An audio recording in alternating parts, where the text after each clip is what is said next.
just came back from CertaPro conference. Yep. You learn a heck of a lot, not just about, painting, commercial painting, residential painting. You learn a heck of a lot about how do you lead teams of people. We're celebrating our 10th year.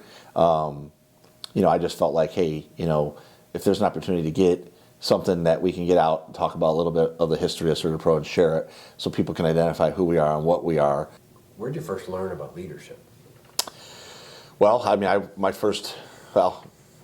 you could argue that it was really sports where you start to identify people as leaders. I remember just even as a kid, like if you would ask me the first thing I ever wanted to do as a kid, I would say, I want to wear a suit and tie and I want to go to work. Because that's my dad did every day, right? And then, your first people who are not your mom or dad, or in my case, probably my father from a leader standpoint, was a coach, right? A wrestling coach, a football coach, people that you identified as like, just like at home when that person said, go do it, you go do it. Or there's consequences, right? But from a leadership standpoint, so I think it was really more of that.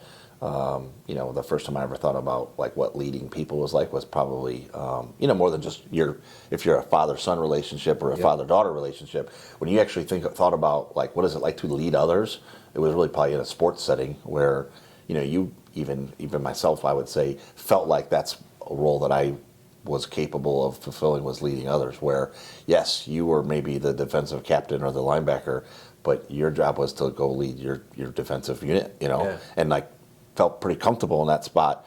Even when like going into college, you like had to get a group session together, and somebody would be like, "Well, who's going to get stuff?" And you just go, "Hey, I'm just going to lead. I'm just going to," there are some people that may not do it the way that you want to do it, but they didn't step up when you had the chance, right? And so that's, again, to a degree, it's natural. In certain settings, maybe with other people who are like you don't always feel like, hey, that I have to be the leader because there's others that can do it. I think even on our team, I can sit here and say, I don't have to lead every single project or every single meeting anymore. But I'm natural. I feel natural in doing so. So you don't mind leaning in, but it's nice to not have to. Yeah. How about yourself? Same thing. I think sports was the initial exposure to it. And then more so on actually how to lead, I think came from my time in the Marine Corps, is where I really started to learn and see what that meant and how it drives people, how it drives teams to move forward towards a common goal, so to speak. And what were the lessons that you felt like you pulled out of that? I think being able to understand what different people need. We talk about leading situationally. Not everybody's going to learn the same. Not everybody needs to be managed the same or can be managed the same. I think was the biggest takeaway from that. And then obviously just having a common goal. So working with him is sort of like being in the Marine, I guess. It's relentless. It's insufferable. Like you got to do it at all costs. Yeah. Well, our personality is very similar. So I think we both understand that and identifying exactly that, right? That we are very similar. So from time to time, we're going to have to step back from that and kind of understand what the other one is feeling. But I wouldn't change it for the world. So, I think there's definitely an evolution when it comes to leading teams and growing a business per se. Even when I first started, Mark has been to a lot of conferences, but that's a good way to kind of come into that. When you go somewhere to go learn how to lead people, coach, develop others, and immediately you start thinking, okay, how am I going to apply this to this person? How am I going to apply that to that person? Mark's a person that I would think about in my head a lot. It's like, okay, well, I want to be able to deliver this to him to be a good boss, leader, coach, employer, all those things. Great. Now I really want him to be able to do that. I want him, and there's a couple other people that we're identifying as people that can be leaders in our business and going, hey, the more that we can grow this business, it's only going to happen if we can develop those people to do that and do others. So I think there is an evolution. Even when I was younger, I was leading, leading people from a management perspective at a young age. Yeah, there's probably a time there where you're like, I want to be the leader. I have to step up. It's my show. But then over time, you do start to realize that like the whole I, me thing is great, at certain points in your business, but at some point to then really grow it, you really have to start identifying who those people are that they can take on those roles, and you do have to step back to a degree. Especially in a small business setting, like there really is no surprise who's the boss and who's the owner of the company. People don't need to be reminded of that daily. Yeah. I think that they'd all be prepared if I walked into a meeting and said, no, we're going to do it this way. As long as I was able in a healthy way to tell people why it was going to happen that way, they'd be okay with it. At the same time, they're not looking for that every day. They're looking at, hey, if we have a general vision, a sense of where direction we're going, we want to have a say-so in it too. Yeah. We're the ones that have to live that life every day, and Mark's in that position now specifically where, you know, he's going to say like, hey, I know John would probably do it that way, and I certainly want to do it in his vision, but I'm the one that's actually doing it, so I got to love it. I got to like it, and I got to have the people who I'm doing it with like it as well, you know? And I got to have their faith in me to go do that. Yeah. It's not their faith in John to go do that. Yeah. Right. It's their faith in you executing the vision he's got. Yeah, it's like it's kind of like a layered trust piece to it, right? Where I've heard people say it, and people that work for us now that said, I'm here because of you and I trust what you've built, but I know I may be doing more of my work with Mark in this sense, or I may be you know, being coached by this person now, and that feels good, you know? Yeah, I think that's a great part of it too, is as you see that development, once that's passed on from person to person, as you start to see those people grow, it makes you understand that you are doing the right thing, you are moving in the right direction. So, What's a challenge that you've faced in the past in leadership that you learned to work through?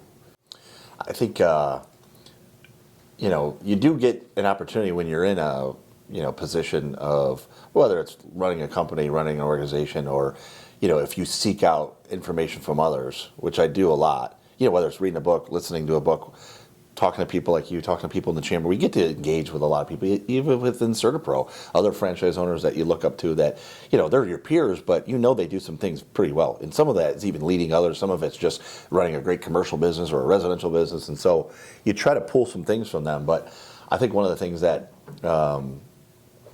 that even just, you know, how these last 10 years have gone, we can look at certain points and go like, could have done that better. We did really good with that. We should be proud of that.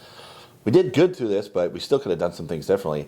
I think just the perspective of time is such a big thing, you know, when you can honestly say like, if I would have known then what I know now, I certainly would have done it differently. Does that mean it was the wrong thing to do at that time? Not necessarily, but we would have done it different if we had the information we have now. And in so many, whether it's a hire you make, whether it's a decision to promote somebody or move somebody within your team to a different role, really, you don't really know how it's all going to play out until time allows you that perspective. And so it's a challenge to go like, here we are again, I'm at a certain spot in my business where I'm going to have to make a decision here. And the only thing that's going to tell me whether I did it right is time. We recently went through, we use an assessment type tool to identify what our traits and behaviors are, even within our company, right? And then we had somebody within CertaPro that knows this subject very well. It's plotted on a graph, right? And it identifies who we are and what we are and the differences that we are. And one of the things I think I took away that was pretty interesting, there was a lot of similarities with just people on our team, but there was also some pretty big differences. Even with people, you're like, wow, I thought we were really liking that, right? Yeah. But one of the things that, you know, even within people within your team, and you kind of need this in an organization, the well-rounded, diverse people that you need to have a good company, was the difference between people who identify more with the relationships of the people that they're dealing with and those who identify more with the relationships of tasks. Okay. They have to do things in order to feel good, right? Yeah. They're the ones that literally are the taskmasters, right? They're like, I got a list of check boxes that are like 19, 20 deep. And Checking them off. I will feel like a different person until I get all that done, right? Where some of us, and I'm one of those people that, you know, I can be pretty harsh and critical at times when I need to be, but I'm also very much people-oriented, right? So I'll tell you what I think you need to hear, and I'm okay with that. But before we leave, I have to know that we are in a good place. We are, right? Like, there was a couple of comments in this meeting that you probably didn't love hearing from me, but I felt like you need to hear it.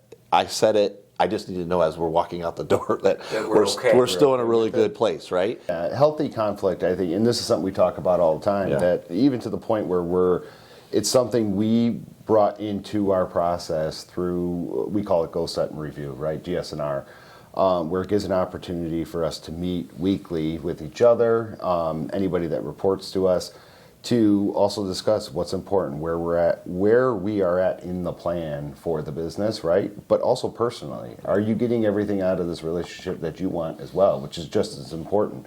I think one of the mistakes that, like I know I have made in the past is not asking that question enough. Yeah. Understanding, hey, this might be important to our business, right? And that has to be at the forefront of the mind. But at the same time, is it important to you? Are you going to stick around? Or are you going to wait till the last minute, tell me, or leave, and I could have made things different, or I could have adjusted some things, or helped you gain what you're looking for out of it? But I think now that we have that platform, we're able to talk about it weekly. We bring it up, and there's still a chance of obviously it slipping through the cracks, but at least we're doing everything we can to make sure that we're having those conversations. Yeah. It's always the alignment is, there's alignment with where the values are, respect for each other, and what people are trying to get. I mean, at the end of the day, like, it is a cascading effect. Like, I'd like to say, like, hey, you can accomplish a lot coming to work for me.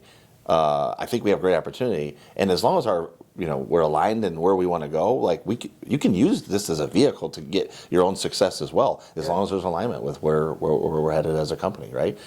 Everybody knows that to a degree, right? Like, unless you're going to be willing to go out there and do this by yourself or start your own business, you need to have alignment with the organization you're working with. Yeah. When you're working so close together, and you're starting to build that relationship, and you do become essentially a family, right? Extension of it. In most of these cases, I see these guys more than I see my own family. Yeah. So you're spending so much time and you're doing things together.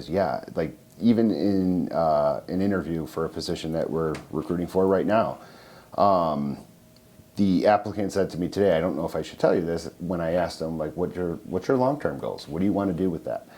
And his answer was, well, eventually I'd like to be a business owner. I don't know if it's in the paint world, I don't know if it's somewhere else, but based on what I've seen, your recruiting process, other positions I've had, is this looks like it's another experience that I need based on what you guys are offering. And he's like, I don't know if that hurts me or helps me or whatever. And it's like, listen, anybody that wants that kind of drive or has that foresight in their life or their career, that's who I want working for me. Yeah. Those are the kind of people that, yes. Now, maybe it's not owning a business. Maybe it's being the general manager. Maybe it's just being a senior person. Maybe whatever it is. Having your crew. Exactly. But unless you're asking the question and getting the answer and answering honestly, we can't help each other get to that point. So it's extremely important. It opens up the line of communication between each other. I think that's why we've been so successful for 16 years together now, I think, or something like this. 7. So we've worked together. I mean, we took a little break when he went to go work for somebody else, but then I started this company and came back. But in addition to Mark, essentially, we have 3 people right now just in associate office related roles that have all left the company at some point and came back then. And it's kind of funny, we're talking about just like these last 10 years, right? And how fast it's gone, for one, but how it started with us, keeping in contact. He worked for a business that my dad and I operated, and we sold that business in 2013, and I started this one maybe 6 or 7 months later. But when I started it, I did some training and some stuff at corporate for the franchise system, right?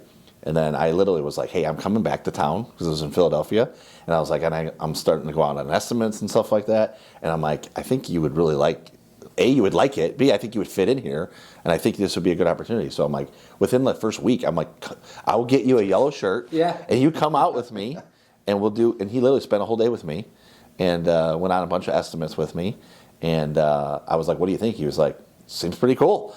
Like, so what do you think? And I'm like, well, I just started it, so like, let's keep this thing going. Like, let's keep the communication open. And I want to say it was like literally 8 or 9 months later, we had talked plenty of times, and I was just starting to grow the bit, like to the point where I was like, I think I can actually afford to employ somebody, other than the guys that were working doing the painting, and we were just kind of beating around the bush for like weeks at a time. And he was telling me about his current situation, and like it wasn't going well. Finally, he was like, will you just make me an offer to come work for you? Like, it doesn't even have to be a lot of money. And I was kind of like playing out in my head, and he was like, just make me an offer and I'll come to work for you. It turned into like almost nightly calls, like what he did for the day, or look at, what about this? And I mean, it was. And you were like, dude, are we going to go on a date or what? Well, again, it's like he said. We talked to each other 100 times. Let's have coffee. The company I worked for at the time just went through some major changes, and that weren't panning out like how we all expected them to. And so, and then it was just over and over and over. Yeah. And then finally I'm like, just make a decision. He's like, you want to start Monday? I'm like, yeah. Let's get Okay. going. Yeah, I'm like, you will love it here. We're gonna start in my basement. It looked kind of like this set up right here. Like the I dog. started my company above my garage in a spare bedroom, so Yeah, I know. you know what it's that's like. Like Day one was a old kitchen table, his dog looking at me, and I'm like, okay. This is small fridge for beer. Yeah. You have to wait till like 4 or 5, right? Like this is a great job to start with, right? Yeah.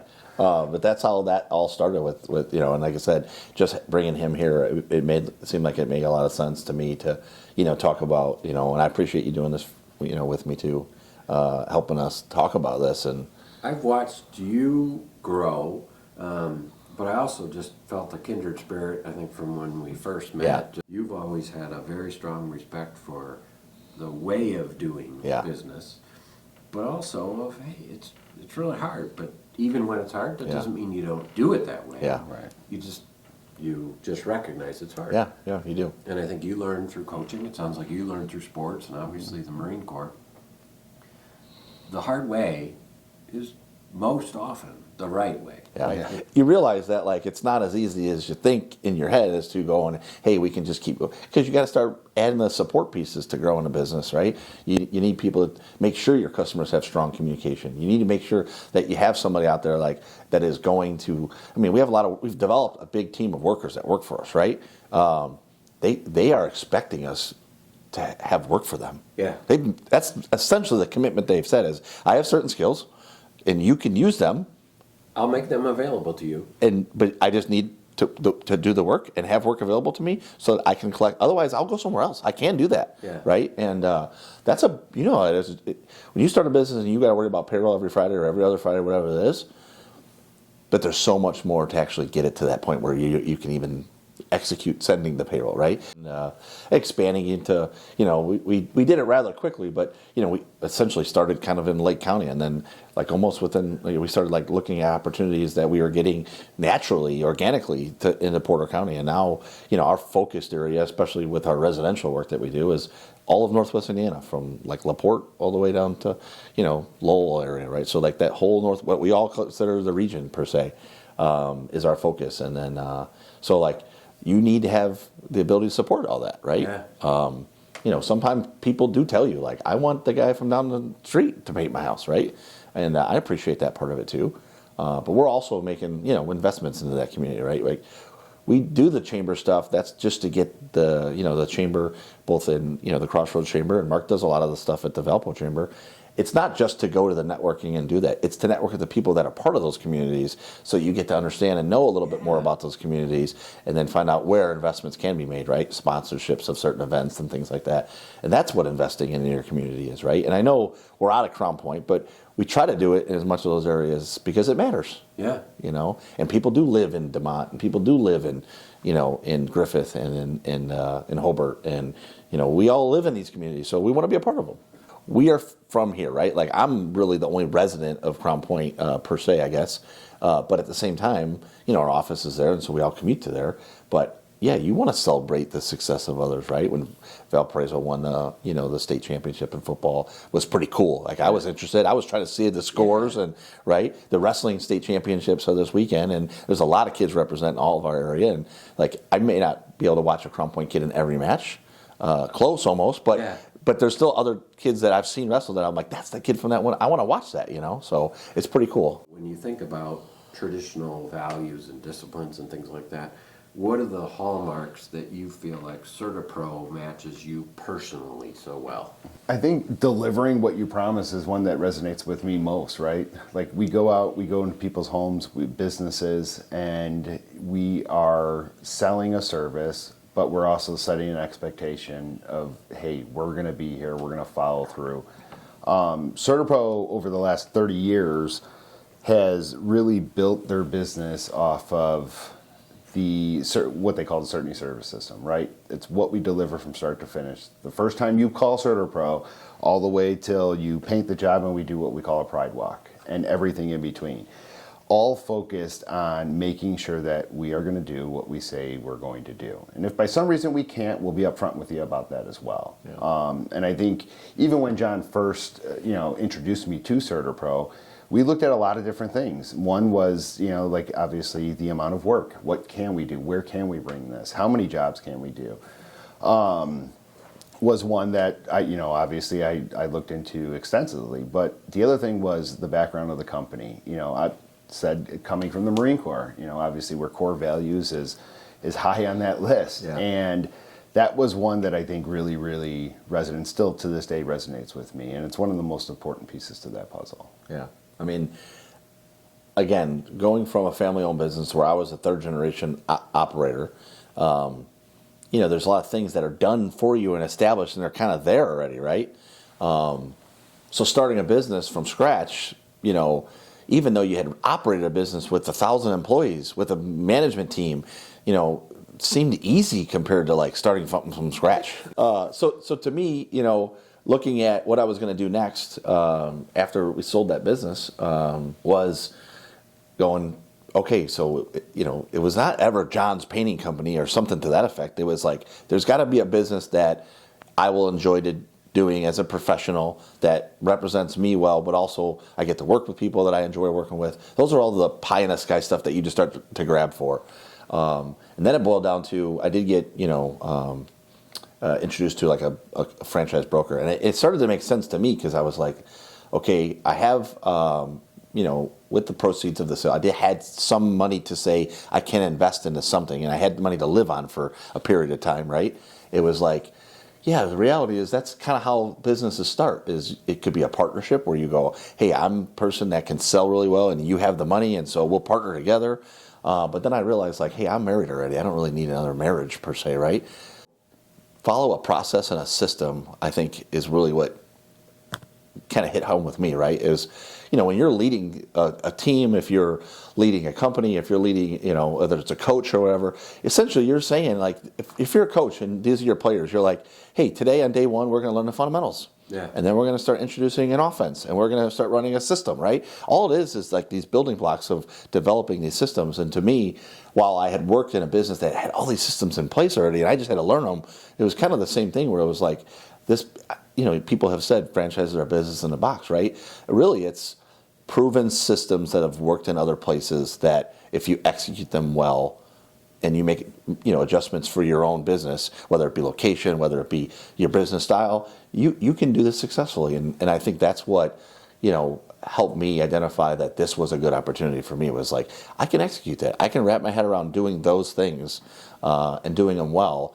I don't have to think about every small little thing, right? Yeah. And other people have been very successful creating their business 100% on their own. Or along the way, they probably hired some amazing people that executed the plan, right? Yep. And I think that's some of the things, like CertaPro had great core values, or has great core values, that when I read them, I was like, I don't need anything more than this. Sometimes you may read a mission statement or a value. And think, it's missing this or that. It was to the point, straightforward, and I had no issues with it. Sometimes even you read something, you're like, it's kind of pie in the sky. Like, that doesn't seem like it applies to my case, right? There was 4 original core values. We added another core value in the last couple of years that just seemed like it made a lot of sense at the time about it just embracing possibilities, right? I mean, it's a very simple statement, but sometimes you check yourself and go like, we don't do it that way. But we have had lack of success in some areas, so we need to start embracing some additional thought processes of how to do things better, right? Or adding something in our business that we hadn't done before. So the core values made a lot of sense to me, and even talking with Mark, I was like, this is what this business is about. And I didn't have to sell him on a lot of things that that I essentially presented to him as like, this is the direction that we're going. This is what CertaPro systems are about. And these key differentiators of the business, to this day, it's a service business. It's a people business, right? We are a people business that paints, right? Yeah. I'm a person who leads people. Like that's what I do in my business. People call me like, John, I need you to come over and give me an estimate. I can do those things. Yeah. But I also have brought people in my organization that are trained to do those jobs even better than me, and have made those commitments that they will do those things, and they actually rely on me to let them do those things, right? But there's just a few key differentiators, right? Even I said we're a people business, But what do we actually do well? It is following the systems that get the outcomes that we're looking for. We're not just looking at going, the customer wants to say, hey, I want to tell you about what I want to do in my house and I want that outcome, right? Yeah. But in the middle of that, there's a ton of things that have to happen, right? And it's not because CertaPro has the best painters, because I don't even know if that's true or not. There could be people that we don't even identify as, that will never come to work for somebody like me in my system because they want to do it on their own, right? So that, I can't say we have the best painters, but what we do have is the best systems in place, and we execute them well. And we have people within our organization that are training people how to do it, are leading people how to do it, and are monitoring how it's done to make sure that it's delivered at a very high level, right? And honestly, there's so many stories that happen daily that, admittedly, I can't even share with you, right? Yeah. Like that I know that happened that I don't even know about, right? That literally people have been the people that work with us have been in people's homes for, 1 day, 2 day, 5 days, as many as a couple weeks, depending on big projects, to where people have literally said, we had a project that we did last year in Valparaiso, really big house on a big property. I kid you not, they had 9 children, and she was pregnant with her 10th. Yes, I kid you not. And the project was probably a 2.5 week project, so Okay. really big. And think about that many kids and what the family had to do just to prepare for workers in their home. Yeah. And we had like a 3 or 4 person crew throughout the project that we did with them. While being pregnant, I mean within weeks too. Like we're talking, and in our world, you see somebody end stage pregnancy, you stay out of their house. Yeah. Because there's something that happened that with emotion. This lady was a pro. By 10, you better be a pro. Yeah. Okay? Yeah. She was a pro. She literally every day had them assigned things to do. Sometimes it was going drawing in this room or playing outside. And they were like the old school kids too. Like they left the house and she knew they were somewhere on this 20-acre property, but she didn't know exactly where. And she didn't really didn't bother her. Yeah. She didn't have to have a bell on them or a little GPS tracker or Yeah. nothing. And So after I'm going to interview her for I tell you, that's a daunting she would be a pro. challenge. She was amazing, and I remember going to see the project in the right at the beginning of it, and I was blown away with. I'm like, this is going to be a really big challenge, and I went out there obviously several times during the project, and every day things were the way they were supposed to be. And she did what she said she was going to do to even be ready for us. We even had to bring in 4 sets of scaffolding all the way up to the top of this big living room to do repairs in. And I told her, I'm like, when this is in here, like you have to, and this is their main living room. Yeah. You have to make sure that these the kids are in here for safety reasons. No kids anywhere in this living room for the 2 or 3 days that we had scaffolding.